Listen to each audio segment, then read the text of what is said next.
Bacaan dari Kitab Kebijaksanaan.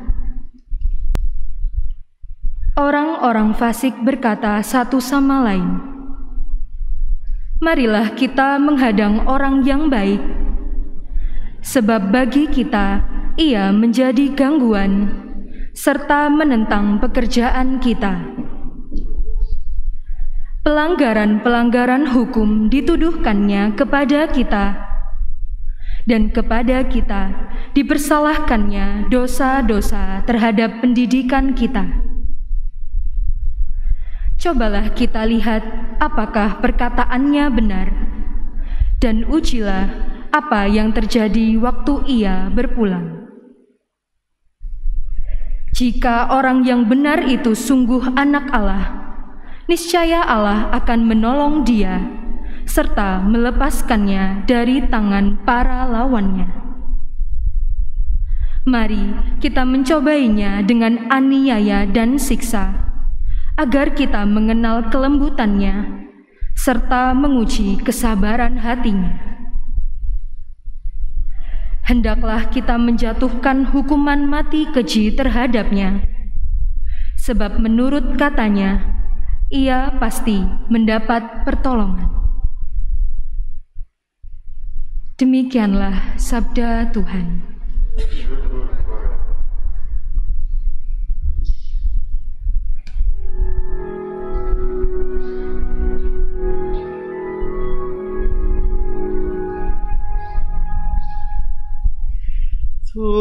Tuhanlah yang menopang aku.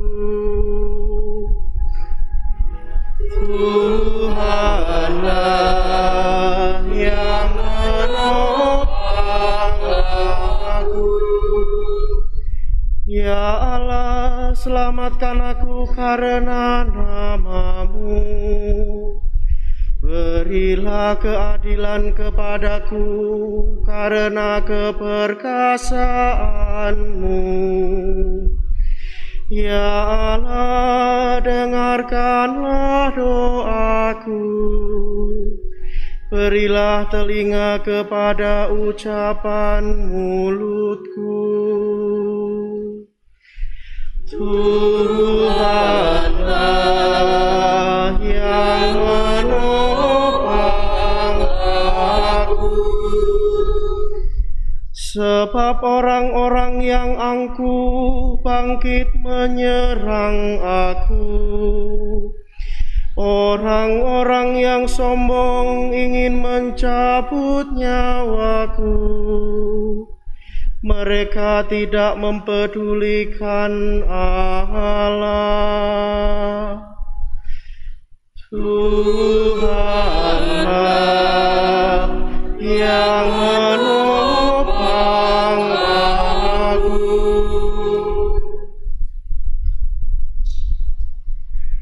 Bacaan dari surat Rasul Yakobus. Saudara-saudaraku yang terkasih, di mana ada iri hati dan mementingkan diri sendiri, di situ ada kekacauan dan segala macam perbuatan jahat. Tetapi hikmat yang dari atas itu pertama-tama murni, selanjutnya pendamai, peramah, penurut, penuh belas kasihan dan buah-buah yang baik, tidak memihak dan tidak munafik. Dan buah yang terdiri dari kebenaran itu ditaburkan dalam damai untuk mereka yang mengadakan damai. Dari manakah datangnya sengketa dan pertengkaran di antara kamu? Bukankah dari hawa nafsumu yang saling bergulat di dalam dirimu? Kamu mengingini sesuatu, tetapi tidak memperolehnya, lalu kamu membunuh. Kamu iri hati, tetapi tidak mencapai tujuan, lalu kamu bertengkar dan berkelahi. Kamu tidak memperoleh apa-apa karena kamu tidak berdoa.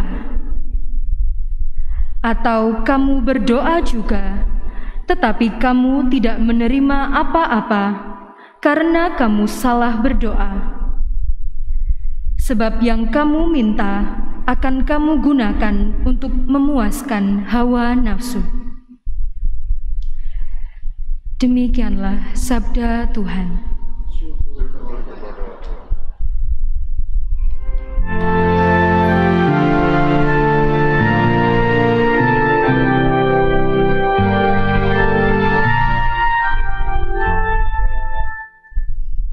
Alleluia, alleluia, alleluia.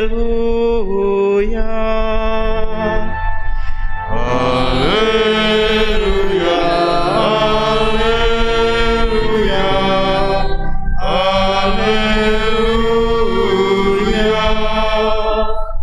Allah telah memanggil kita lewat Injil, sehingga kita boleh menikmati kemuliaan Yesus Kristus, Tuhan kita. Alleluia, alleluia, alleluia, alleluia, alleluia.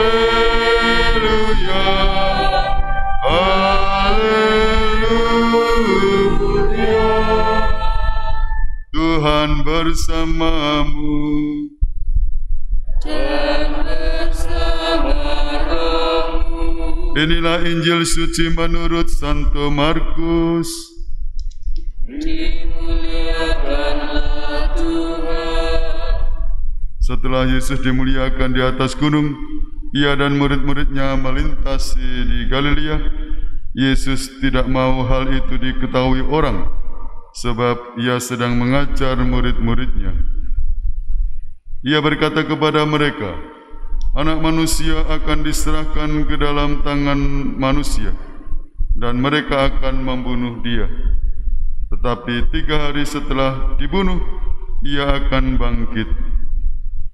Mereka tidak mengerti perkataan itu, namun segan menanyakannya kepada Yesus. Kemudian tibalah Yesus dan murid-muridnya di Kapernaum. Ketika sudah di rumah, Yesus bertanya kepada para murid itu, "Apa yang kamu perbincangkan tadi di jalan?"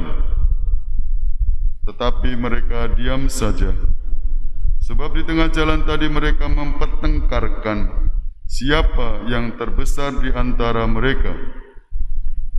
Lalu Yesus duduk dan memanggil ke-12 murid itu. Katanya kepada mereka, "Jika seseorang ingin menjadi yang terdahulu, hendaklah ia menjadi yang terakhir dari semuanya dan menjadi pelayan dari semuanya." Yesus lalu mengambil seorang anak kecil ke tengah-tengah mereka. Kemudian Ia memeluk anak itu dan berkata kepada mereka, "Barang siapa menerima seorang anak seperti ini demi nama-Ku, ia menerima Aku. Dan barang siapa menerima Aku, sebenarnya bukan Aku yang mereka terima, melainkan Dia yang mengutus Aku." Demikianlah Injil Tuhan. Terpujilah Kristus.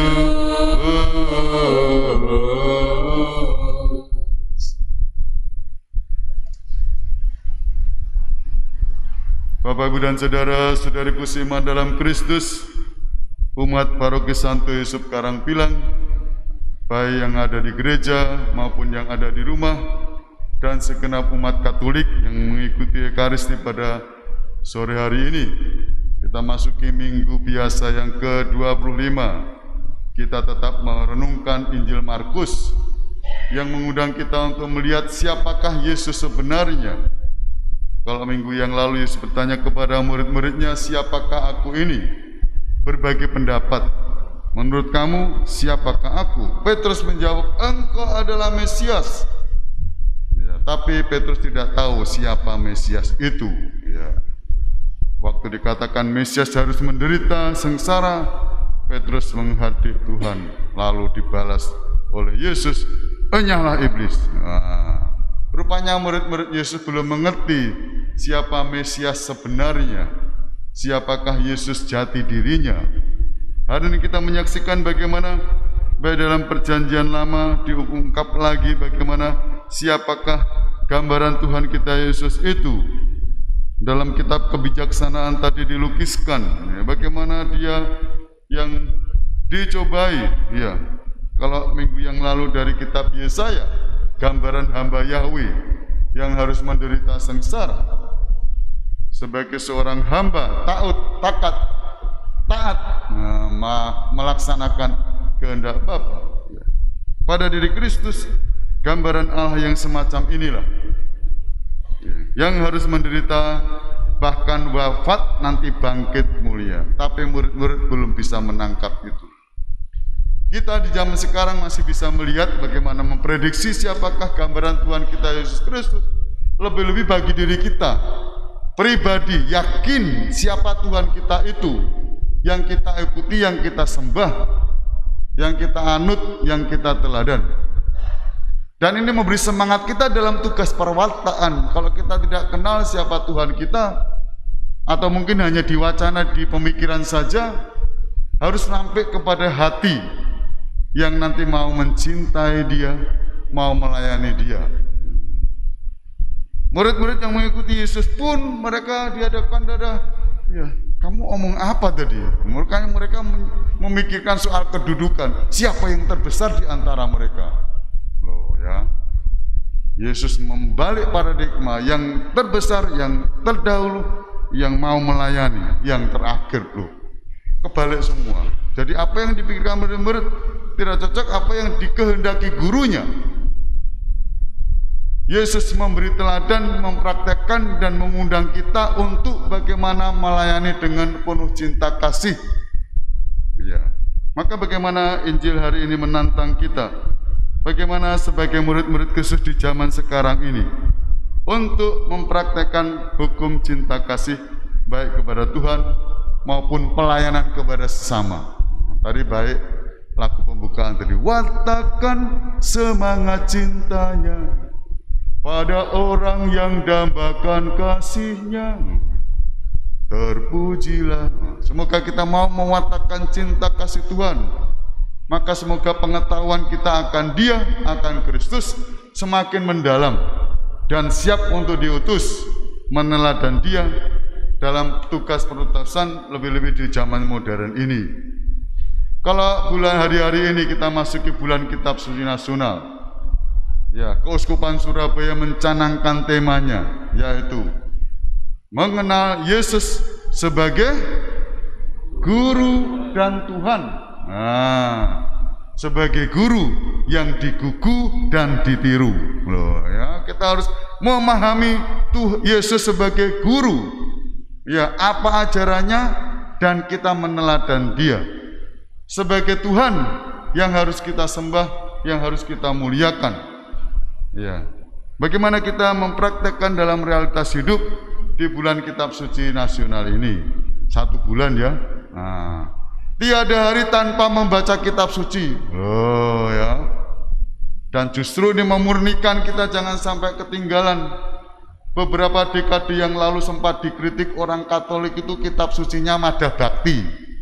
Sekarang ganti puji syukur. Kalau misa membawa Mada Bakti atau puji syukur.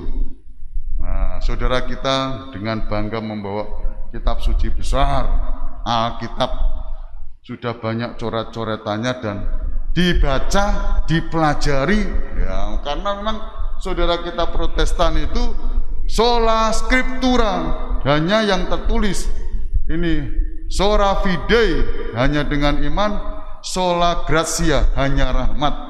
3 pedomannya itu dalam pengertian. Kita tidak, hanya kita selain kitab suci, ajaran gereja, tradisi, beberapa hal yang kita pegang.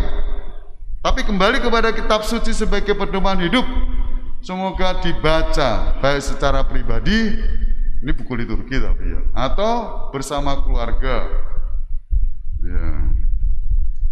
Saya senang ya diberi ide Romo Warno. Apa? Ya bocon baca aja Injil Markus. Saya praktekkan. Markus berapa bab? 16 bab. Tiap bab saya baca tiap hari bersama umat di lingkungan di mana menerima kami. Saya punya tim 5 bersepeda atau tim 10 jalan kaki buka kitab suci. Injil Markus bab 1, Injil Markus bab 2. Tiap hari ganti bab, dibagi-bagi perikop, dibaca, didengarkan. Semoga memberi semangat bagaimana mencintai Tuhan dan sesama. Aneka peristiwa hidup Yesus dibuka. Anda jangan bingung, Romo baca kitab suci mulai dari mana? Nah, buka saja seperti Agustinus dulu, ada seruan tole lece, buka bacalah, buka bacalah. Loh. Buat program tidak ada kata terlambat untuk mencintai kitab suci. Ya, waduh saya terlambat Romo, tidak ada terlambat. Mungkin Anda nanti pulang, wah saya mulai Markus, silahkan. Loh. Ada yang sudah katam, wah saya sudah 3 tahun Romo, sudah baca kitab suci terus mulai kitab Kejadian sampai Wahyu. Bagus. Tapi bukan hanya dibaca, tapi juga dipraktekkan untuk hidup. Mengenal siapakah Yesus itu sebagai guru dan Tuhan kita, memberi semangat dalam mencintai sesama. Nah, lebih-lebih sampai kepada mendarah daging sabda Tuhan itu ya di dalam hati kita, menggerakkan kita untuk mencintai Tuhan dan sesama. Aku mengasihi Engkau Yesus dengan segenap hatiku, aku mengasihi Engkau Yesus dengan segenap jiwaku. Ku renungkan firman-Mu siang dan malam, ku pegang perintah-Mu dan ku lakukan. Engkau tahu ya Tuhan, tujuan hidupku hanyalah untuk menyenangkan hati-Mu, menyenangkan hati-Mu. Lagunya cocok, enak saya nyanyikan kepada Anda, memberi motivasi Anda untuk mencintai Tuhan lewat membaca kitab suci tiap hari, untuk menyenangkan hati Tuhan, untuk melayani sesama. Semoga sabda Tuhan mendarah daging di hati kita, menggerakkan kita untuk lebih mencintai Tuhan dan sesama, Tuhan sebagai guru dan Tuhan kita. Berkatalah menyertai kita semua. Amin.